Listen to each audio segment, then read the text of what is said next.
ప్రభుత్వం మెడికల్ కాలేజీలు ప్రైవేటీకరణకు వ్యతిరేకంగా కోటి సంతకాలు సేకరించడం జరిగింది. అక్టోబర్ 10 నుంచి ఈ కార్యక్రమం నిరంతరాయంగా కొనసాగుతున్నట్లు వైసీపీ నేతలు తెలిపారు.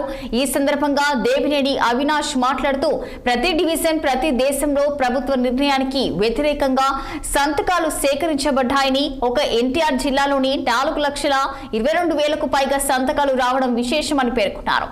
ఈ సంతకాలను ఈ నెల 15వ తేదీన చుట్టుగుంట సెంటర్ నుంచి ర్యాలీగా కేంద్ర కార్యాలయానికి పంపిస్తామని అన్నారు.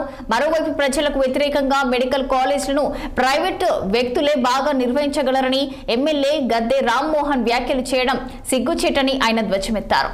అలాగే ఈ నెల 15వ తేదీన చేపట్టే ర్యాలీలో వైసీపీ నాయకులు, కార్యకర్తలు అందరూ పాల్గొనాలని పిలుపునిచ్చారు.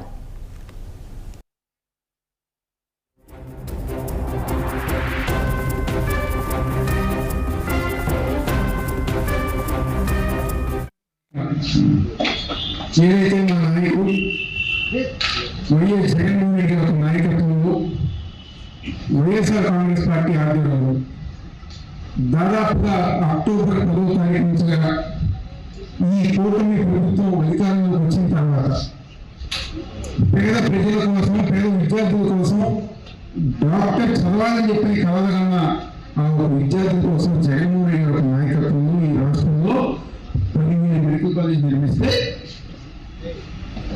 ఈ కూటమి ప్రభుత్వం అధికారంలోకి వచ్చిన తర్వాత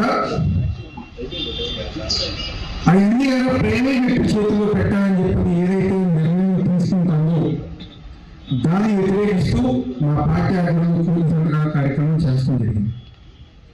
అక్టోబర్ 10 నుంచి మీ అందరి దగ్గర అనేక సందర్భాల్లో చెప్పాము, కలుసుకున్నాం, చూపించాం.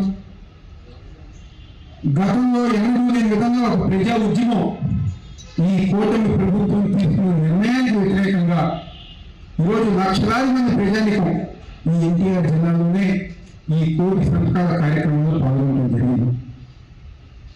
ప్రతి గ్రామంలో కానివ్వండి, ప్రతి డివిజన్లో కానివ్వండి, కింద స్థాయి వ్యక్తులుగా, మరీ ముఖ్యంగా మొన్న కూటమి ప్రభుత్వానికి ఓటు వేసిన వాళ్ళు కూడా ఇది కూటమి ప్రభుత్వం, చంద్రబాబు నాయుడు తప్పు చేస్తున్నారు కాబట్టి మేము వైఎస్ఆర్ కాంగ్రెస్ పార్టీకి మద్దతు ఇస్తాం, ఈ కోటి సంతకాల కార్యక్రమానికి మద్దతు ఇస్తామని చెప్పని ఈరోజు ప్రజలందరూ స్వచ్ఛందంగా ఈ కార్యక్రమంలో పాల్గొనడం జరిగింది.